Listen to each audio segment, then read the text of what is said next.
And now, ladies and gentlemen, please welcome Dr. Joe McCord. She blinded me with science.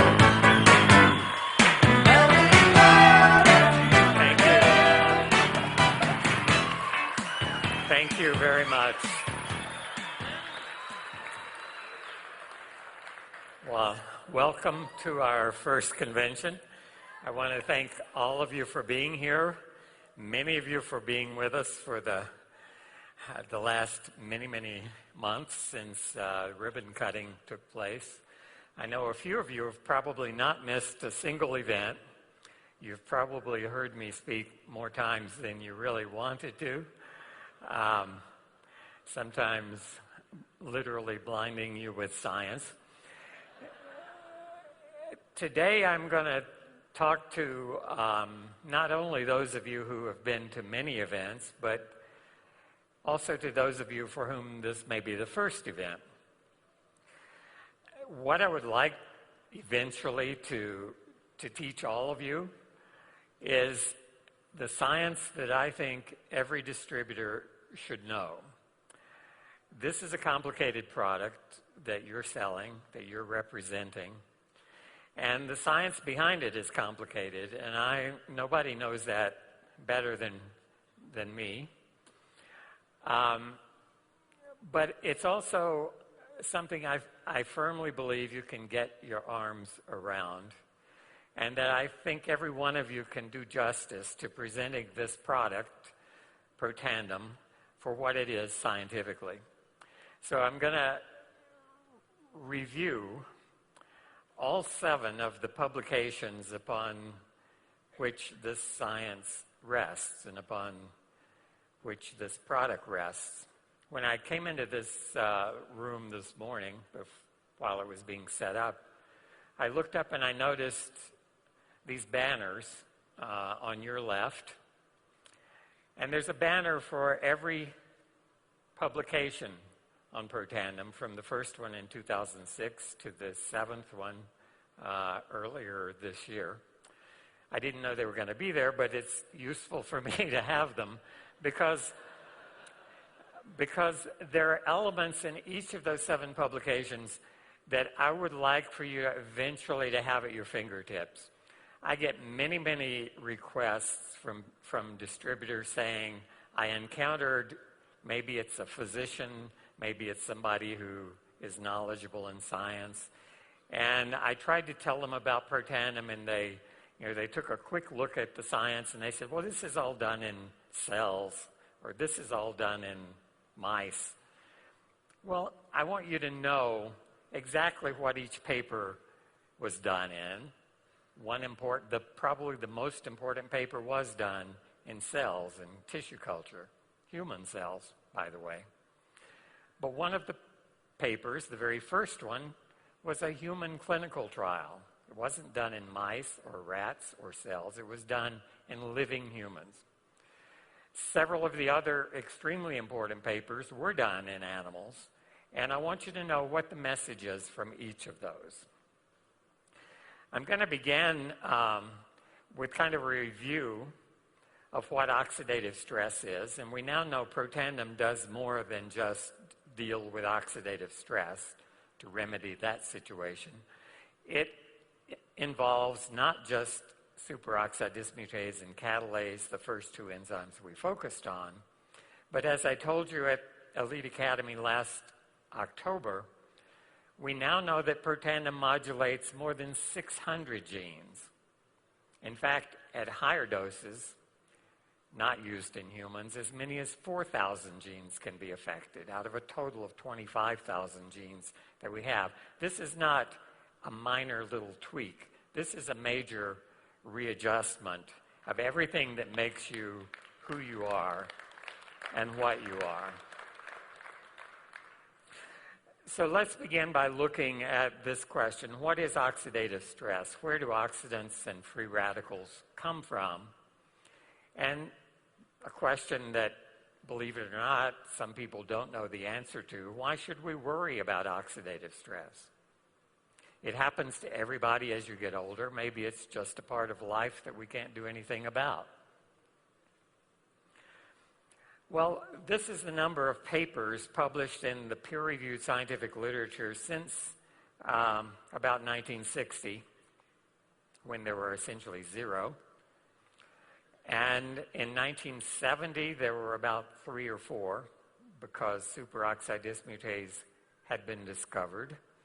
And we began to talk about what is oxidative stress.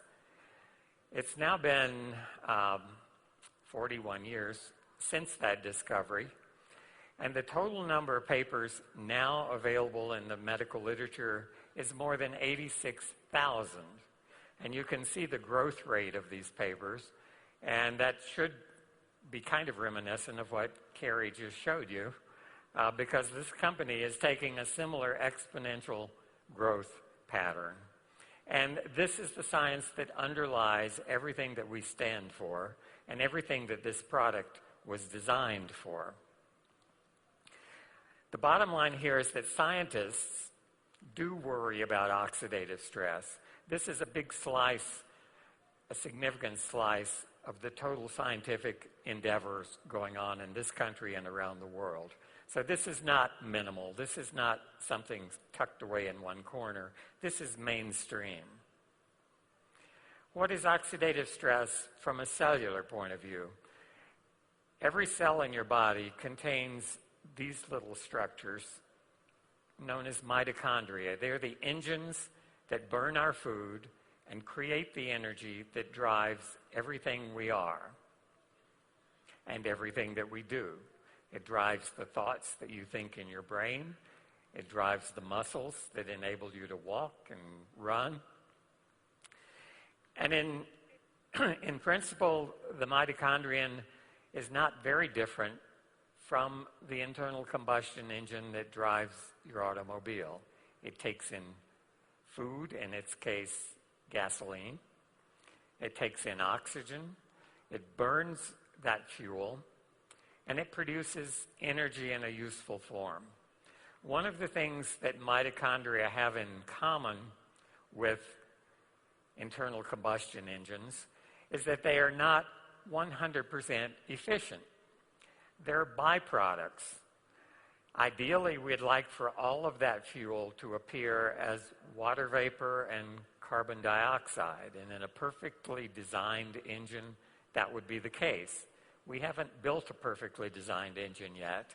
Your car produces all kinds of byproducts, and your cells produce some of the very same byproducts. Specifically, one of them is this free radical, the superoxide radical. It's called superoxide because it's like oxygen, only it's super. Oxygen is what supports the combustion process. This is even more reactive than oxygen. It's really superoxygen. It's a very potent oxidizing species. It's toxic to cells. It's toxic to the parts of your car that produce it. Your cars have catalytic converters to deal with this toxic byproduct, and your cells also have catalytic converters. Those catalytic converters are called enzymes. They're called, in some cases, antioxidant enzymes, such as superoxide dismutase and catalase. They serve exactly the same function as catalytic converters on your automobiles. What happens if you don't scavenge, take care of, convert these reactive products? They can do a number of very damaging things to biological systems.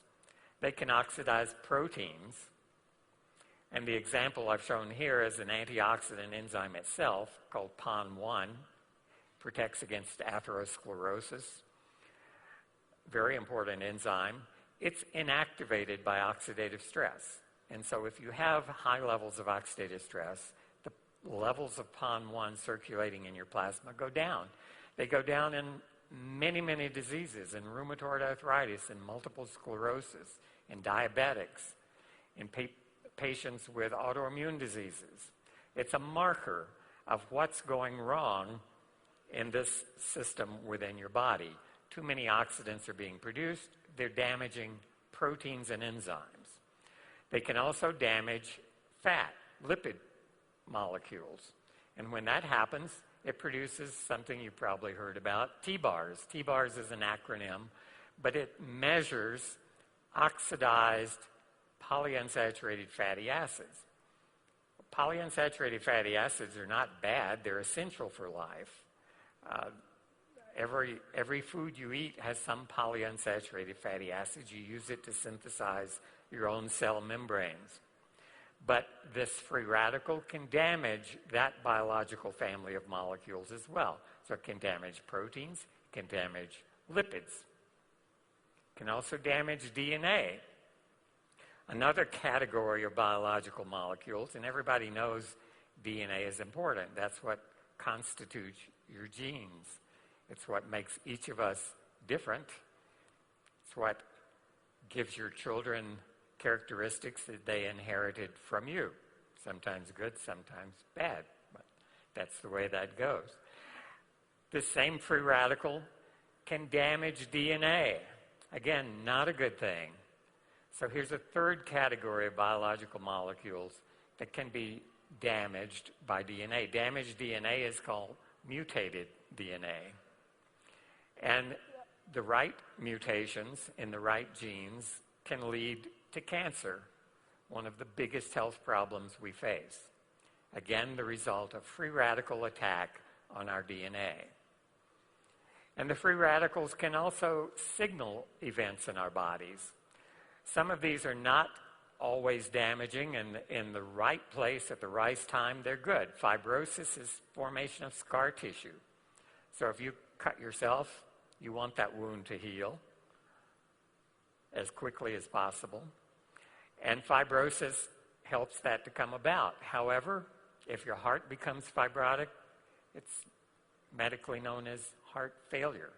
The pump quits working at its normal output. Not good. Apoptosis is actually programmed cell death. It's a way by which cells can die. At times, that's good. When you're an embryo, this process of apoptosis actually is what carves out your fingers from what looks originally like mittens. And as the fetus develops, everything goes normally, and you develop hands and fingers as you should. So apoptosis is not a bad thing in the right place. But if the cells in your heart undergo apoptosis, it's not a good thing. The cells in your brain undergo apoptosis, and you may be diagnosed with Alzheimer's disease. So all of these things require balance. Some of them are universally bad, some are bad only when the amount is incorrect. This slide was the result of work that took place throughout that previous graph that I showed you in the last 40 years. And so this was pretty much in place well before Protandim came along. We knew all of this happened. We knew what free radicals do that damages our bodies. And it was only when I looked at this within the last week and decided to put this very early slide in here to give you perspective, to give you a summary, that I realized that those 7 papers I'm going to be talking about, represented by those banners on the wall, have addressed every part of this damage that's done by Protandim. Specifically, paper number 6 over there, published in 2010, showed that Protandim prevents that loss of this antioxidant enzyme, PON1. Papers number 1, number 6, and number 7 showed that Protandim prevents this damage to lipids, to polyunsaturated fatty acids in our body that give rise to T-bars. Papers number 3 and 5 showed that Protandim prevents damage to DNA. In fact, those papers showed that Protandim supplementation could prevent skin cancers in the mice that were used in that study. Papers 4 and 6 showed that Protandim can prevent fibrosis, scar tissue that can cause a heart to go into failure. Paper number 4 showed that Protandim can prevent apoptosis, or programmed cell death. And you'll notice that in many of these things, multiple papers have addressed the same issue. And there's method to that. I think some people look at the specific disease models that have been studied in these papers, and it may look like a random selection. Why are we looking at drug-induced pulmonary hypertension? Why are we looking at intimal hyperplasia in veins that are used to bypass clogged arteries? It's because it's these same 5 processes that are involved in free radical damage, oxidative stress-induced damage throughout the body. What protects us from oxidative stress is not one antioxidant enzyme or even 2, even though that's what we focused on in paper number 1. It's an entire system of antioxidant enzymes. And here we see a tiny corner of that system. The enzymes are shown in blue on this sequence of reactions. The bad products are shown in red, and the detoxified products, or the antioxidant products that help get rid of the bad stuff, is shown in green. It's the blue enzymes that make these reactions occur. The first paper really focused only on that little part. It looked at the reactions catalyzed by ethylene catalase. A second paper, which is one of the very important ones, showed that the enzymes involved in making glutathione, you hear a lot about glutathione in this industry, are also upregulated by Protandim, allowing our bodies, our cells, our individual cells to make more glutathione. Not because the precursors or the raw materials to make glutathione are limiting. Sometimes they are. More often, it's the enzymes. It's the things encoded by your genes, upregulated by Protandim, that allow you to make more of these things. Protandim contains 5 phytochemicals, and again, the structures are not important to memorize, so you'll be relieved at that. But they come from 5 different plants. All of these plants have a long, long history in traditional medicine. People didn't know how they worked, but for centuries they knew they do work. What they didn't know was that they are regulators of a protein called NRF2 and activators of NRF2. And that's the mechanism whereby more than 500 of your most protective genes are regulated by these simple, believe it or not, chemicals produced by humble little plants that have been recognized in India and China for centuries and centuries. They activate what's called the master regulator of stress-related responses of antioxidant enzymes. How does Protandim activate NRF2? And you hear a lot about NRF2. You're going to hear even more about NRF2 as time goes on. How does Protandim activate NRF2 in a cell? This is a cartoon that illustrates that. This purple shape in the upper right corner of this slide represents one of those 5 chemicals from plants, from medicinal plants. And so as Protandim approaches a cell, the cell actually has receptors on its surface. And my analogy here is this is like if the cell is your house, Protandim just stepped onto your front porch. And it rings your doorbell when that happens. And that causes a change inside your house. You hear the chimes or the bell.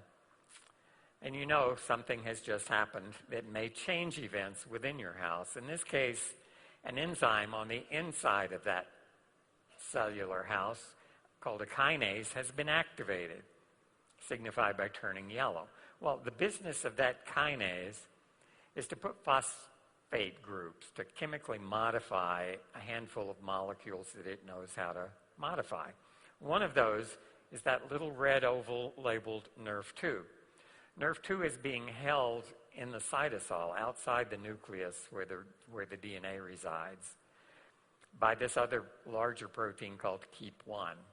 So the activated kinase now chemically modifies NRF2, and you can see that little yellow P that's been added. That's a phosphate group. So it's chemically changed NRF2.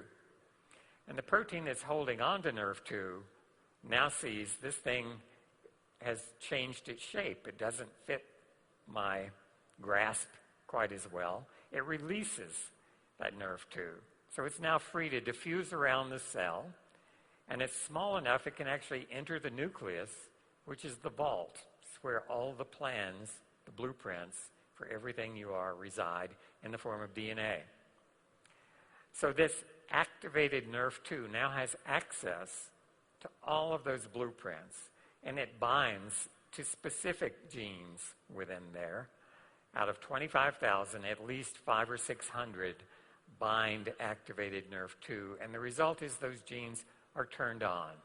Each of those genes has a switch, like a dimmer switch on the lights in your house. NRF2 simply turns that knob. Those genes express what they encode. The products designated by the blueprint of each and every of those genes is now produced. And among those products are antioxidant enzymes, anti-inflammatory enzymes, antifibrotic enzymes, all kinds of stress-related genes that help cells, especially when they're in chemical stress, when they're in oxidative stress. It helps bring things back into balance and to provide a normalizing influence on those cells. We can visualize this microscopically. The upper three panels show control cells, cells without Protandim. And here, again, I won't go into a lot of detail, but we can stain NRF2, and it stains red in this slide. It's a fluorescent red stain for NRF2. We can also stain the nuclei of those cells. It's staining the DNA. And if you merge those two, you get what you see in the upper right. And it may be a little hard to see in this lighting, but what you see if you look carefully at that is the nuclei are green, and the NRF2 is red surrounding the nuclei. It's not where the DNA is.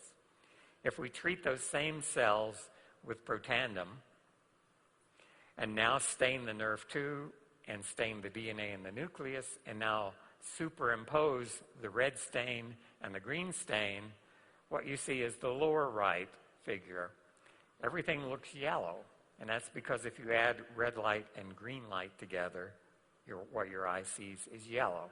This proves to scientists looking through this microscope that Protandim treatment caused the nerve to go from its location outside the nucleus in the upper row to exactly where the DNA is. That is, the NRF2 has moved into the nucleus, and that's where it can regulate those genes, turn up all of those processes. The first paper published in 2006, I've condensed into one or two sentences for you here. This is really what you don't need to know about everything in that paper, but you do need to know this. After 30 days of supplementation, T-bars, which is oxidized lipids, declined by an average of 40%, and the age-dependent increase was eliminated. By 120 days, SOD and catalase had increased by 30%, 54% in the red cells, respectively. That's very significant. You have all seen this figure. This shows what T-bars looks like in a population of varying age. There's a lot of scatter. We're not all the same at age 40 or 50 or 60. Some of us are in great shape. Some of us are already suffering from diseases associated with aging. If you draw a linear regression line, the line through those scattered dots, you can see that there's a relentless progression as you go from 20 to 80. Your T-bars averages go up and up and up.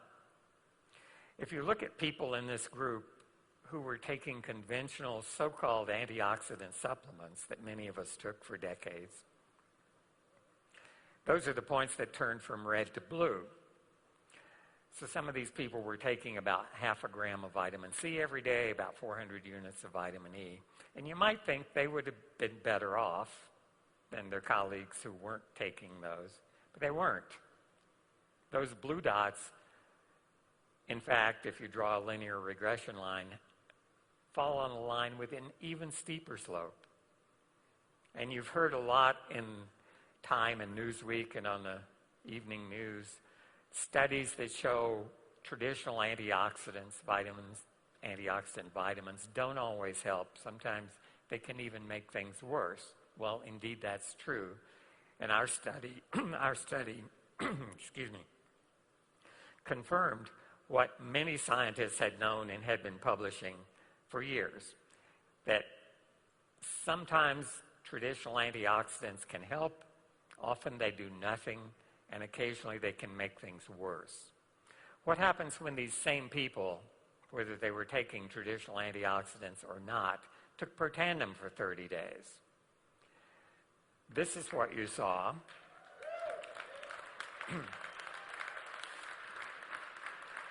And if you get rid of the before data and just look at the after, this is what's meant by the age-dependent increase has gone completely. That line is now flat from 20 to 80. And the 80-year-olds have no more evidence of oxidative stress than the 20, the 21, the 23-year-olds in this study. Now, we have to be careful in the terms that we use here. If you looked at the 80-year-old after a month, you could still tell that was the 80-year-old, okay?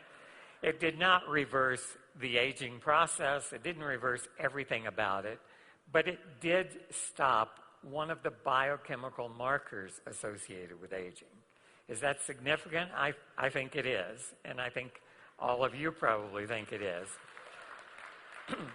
It doesn't turn back the clock. Throughout the month, the 3 months that these people were taking Protandim, their clocks went around every day, 24 hours worth, just like the rest of us. Chronologically, they were still 80 years old. Biochemically, they were in better shape. This shows, again, that Protandim eliminated that age-dependent increase. Another important thing, the two antioxidant enzymes we were focused on initially showed distinct elevations, increases, significant increases. And that accounts for what happened with T-bars. It was because of the contribution of those enzymes that this oxidation was held in check. A lot of people ask then, and they still ask, what's T-bars got to do with living a long, healthy life? They may say, I asked my doctor to check my T-bars, and he'd never even heard of T-bars. And that's not unusual. T-bars is used in research labs, and doctors, except for a few, don't spend time in research labs. They spend time taking care of their patients, trying to remember what they learned in medical school 30 years ago. Well, I don't mean that as a slam. That's their job, and thank goodness that they're doing it. But they don't know what goes on in research labs, and they don't know if T-bars is relevant or not. This is a paper that, there are many papers, there are more than 8,000 papers that have measured T-bars, and they measure it for a reason. It tells those investigators something important. The title of this, Serum Levels of T-bars, thiobarbituric acid reactive substances, predict cardiovascular events in patients with stable coronary artery disease. This is a large segment of the elderly population that would qualify for this, stable coronary artery disease. And their levels of T-bars, exactly what we measured and what you saw decline, predicts cardiovascular events. Cardiovascular events are blood clots in arteries. They're angina attacks due to occluded arteries that are letting only 10% of the normal amount of blood through. They're not good things. They're things that can bring you to your knees. They're things that can cause you to drop dead. They're things that can cause recurrent chronic chest pain. And all of us have family members who have suffered with coronary artery disease and with cardiovascular events. T-bars was a better predictor of cardiovascular events than cholesterol levels. Right? If you go to your doctor, I'll guarantee 100% he knows what cholesterol is. But many of those physicians don't know that T-bars is a better indicator of what's going to happen to your heart than cholesterol is. This paper is probably the most important paper, 2008, important to me at least, because it delineated what we know about NRF2 activation, the data I just showed you. Protandim-mediated heme oxygenase, HO1 induction, that's an important antioxidant enzyme, involved the presence of antioxidant response element sites. You don't have to remember this part. And nuclear translocation of the transcription factor NRF2. Remember when the green and the red made yellow? That's what enabled this statement to be made. Protandim caused NRF2 to move into the nucleus where it could activate those genes. It tells us precisely what the mechanism of action of this is. It's not hand waving. It's not, if you take this, you'll probably feel better. You know, the person 3 doors down took it, and now they can run hurdles or do whatever. It's not anecdotal. It's not hearsay. It's hard documented science. This is the paper that showed the synergy.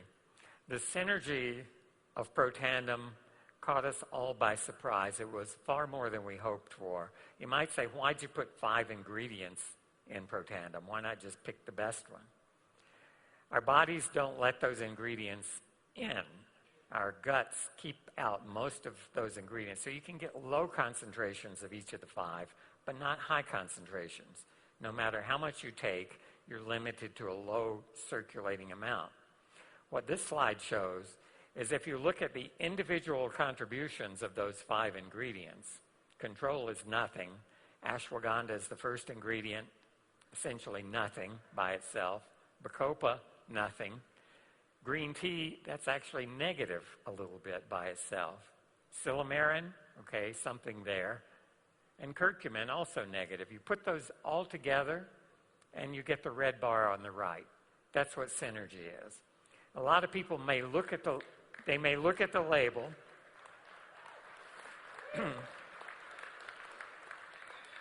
and they may say, well, I've heard of several of these things, and I've been taking curcumin for the last 3 years. Why do I need to take Protandim, which may be more expensive than my bottle of curcumin? This is the reason. You can't do it with curcumin alone. You can't do it with any 2 of those. All 5 of those contribute to this powerful synergy in this particular endpoint, 18 times more than we expected to see by the sum of these individual low concentrations of the ingredients.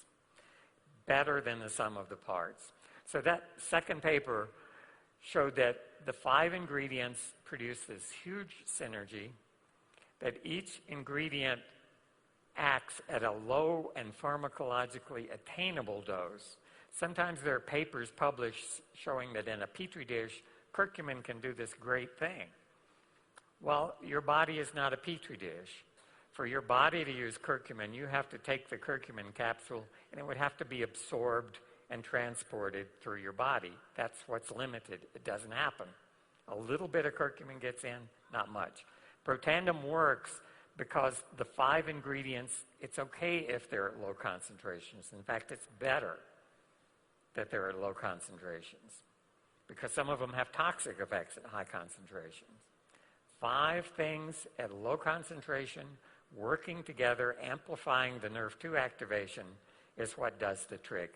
And specific ratios are important. So there's synergy, there's low dose effectiveness, and there's a specific ratio of these 5 ingredients.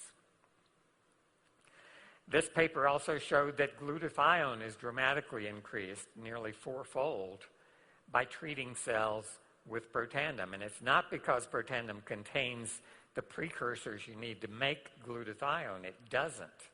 How's it working? It's causing the enzymes that make glutathione to be produced.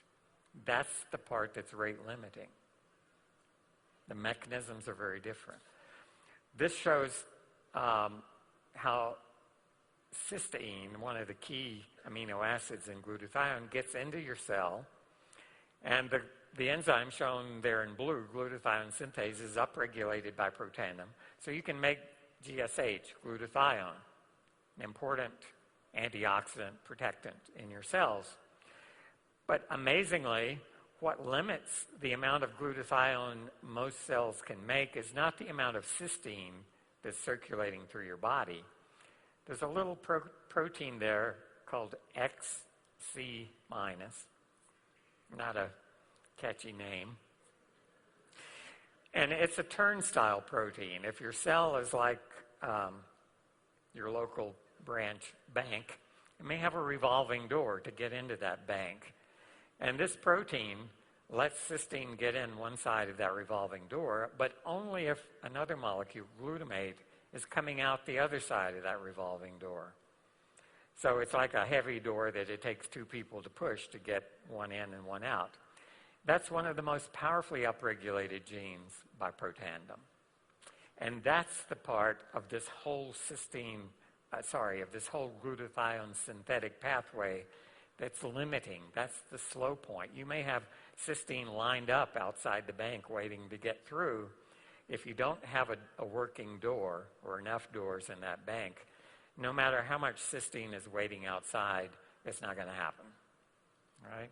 So making glutathione is not getting more cysteine into your body or acetylcysteine or any precursor. It's about upregulating those enzymes that can put it together and make it for you. This paper is one of two, the third paper, that looked at this standard skin cancer model studied by scientists in the laboratory. It's done in mice, and it involves the application of two chemicals to the skin of the mouse. The first causes mutations, damage to the DNA by free radical mechanisms. And the second chemical is a tumor promoter. Cancer, fortunately, is a multi-step process. If cancer resulted from a single mutation, we would probably all be dead long ago from cancer.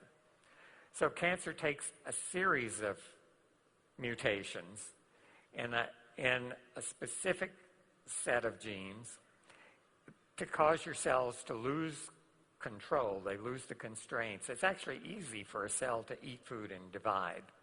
The hard part is for your body to keep your cells from doing that day in and day out.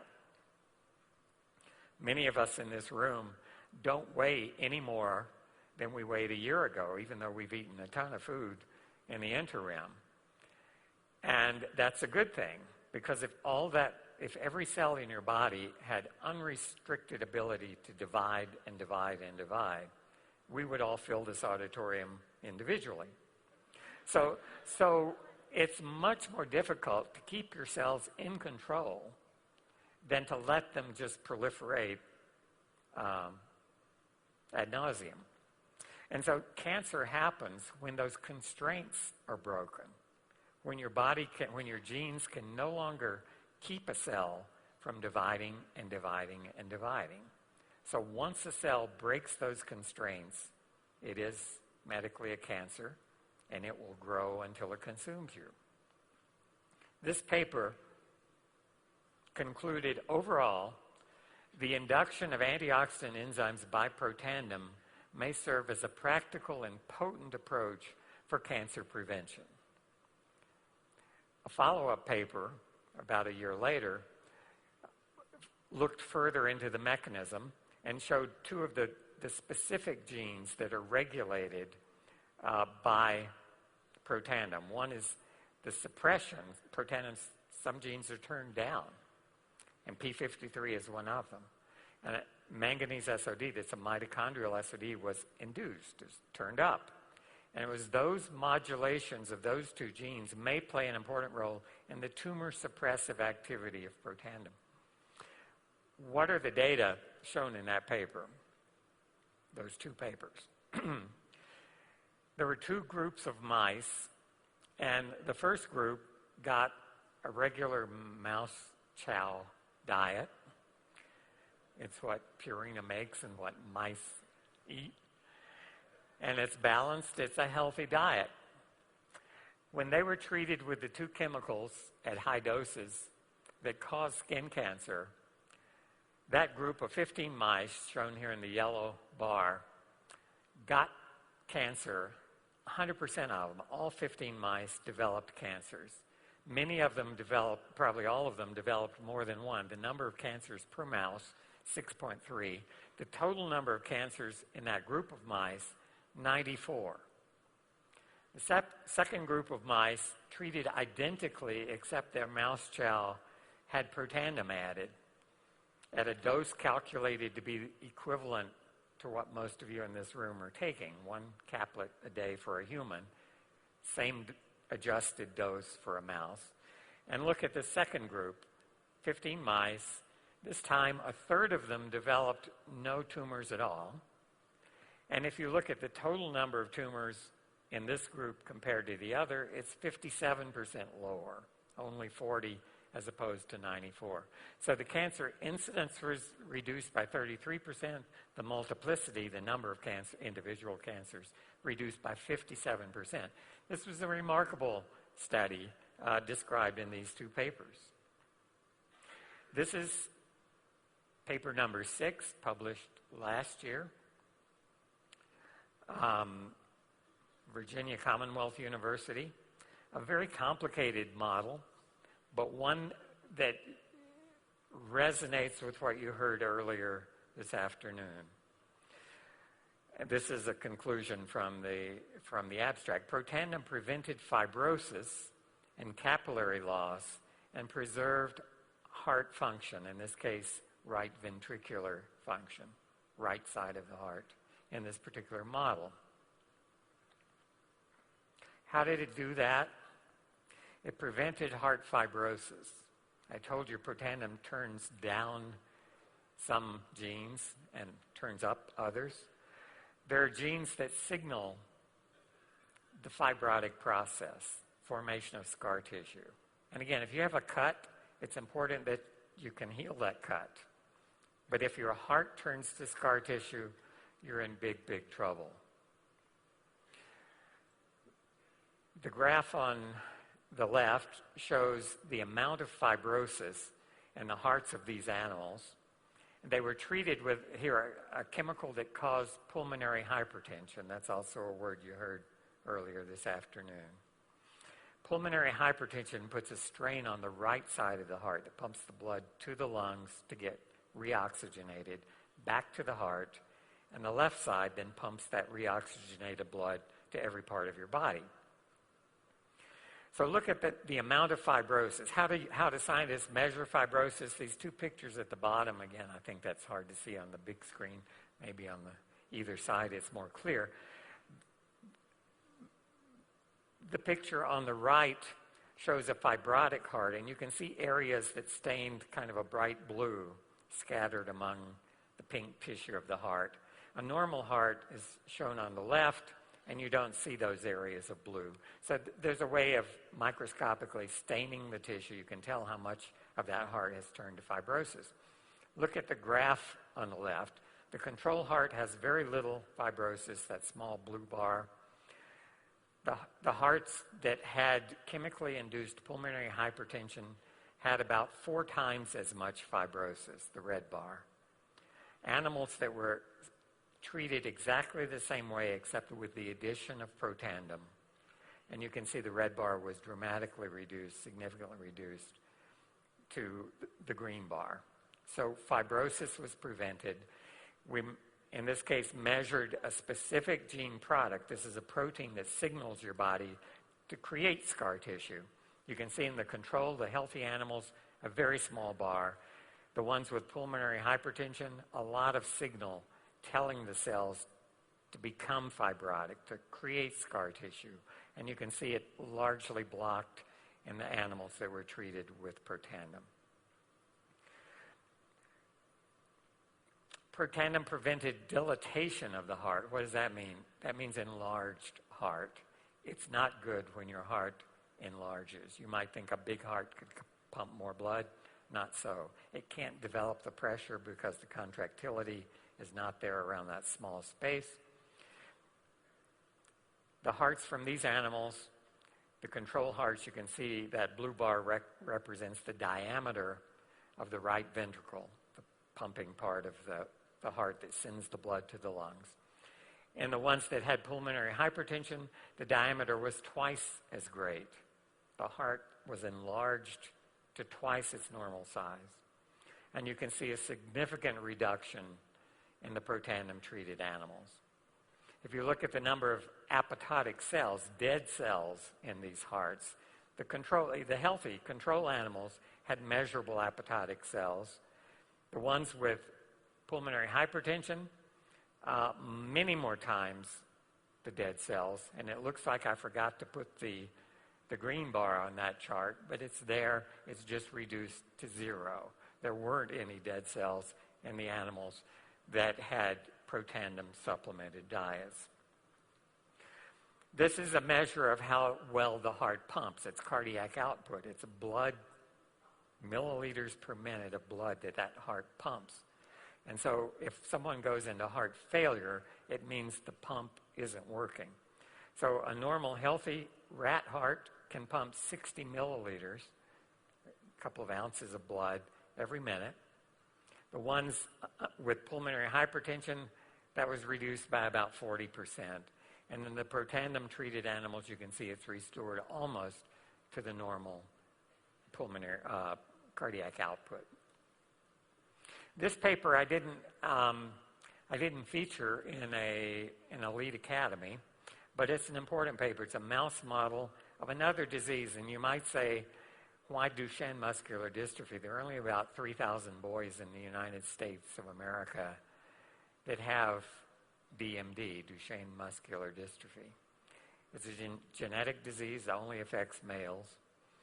Muscles waste, they turn to scar tissue, they become fibrotic. So again, this is the recurrent theme you see in different models, different diseases, same mechanism in part.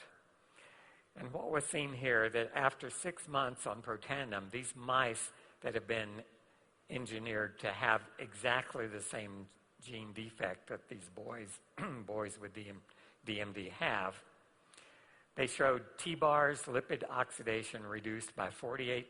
Does that sound familiar? The humans had a 40% reduction. Osteopontin was reduced by 57%. The previous VCU's heart study also showed osteopontin reduced. That's the trigger, the message for scar tissue. And the MRI signal, magnetic resonance imaging, if you have a boy with DMD and you do an MRI, you can see changes in the muscle. And I'm going to be brief here. T-bars went down, osteopontin went up. Both of those were decreased in the Protandim-treated animals. And if you look at an MRI on a mouse, which is a difficult thing to do,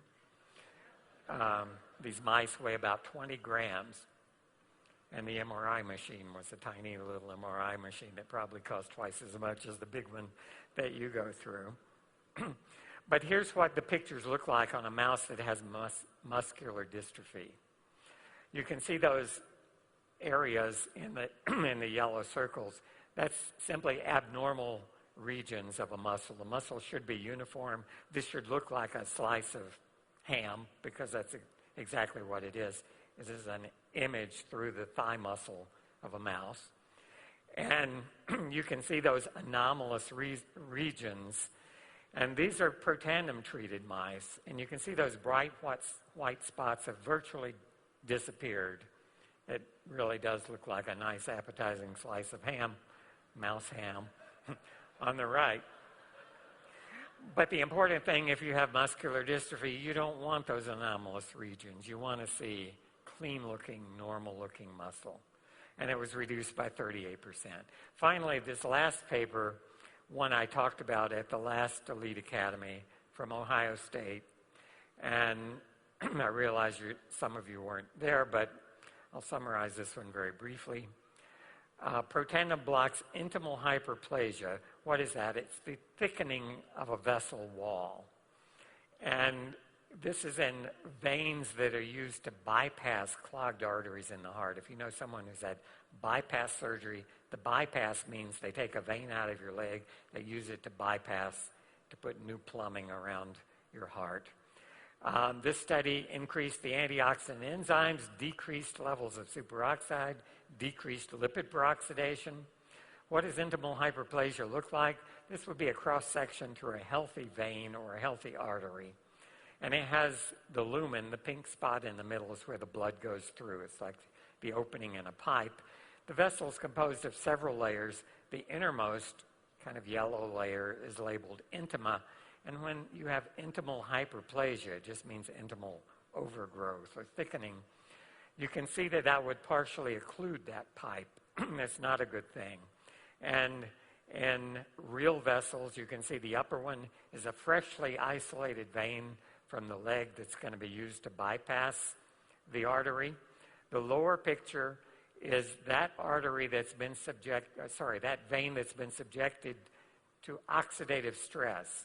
And you can see the wall has thickened. The lumen, the opening in that pipe, is much, much smaller.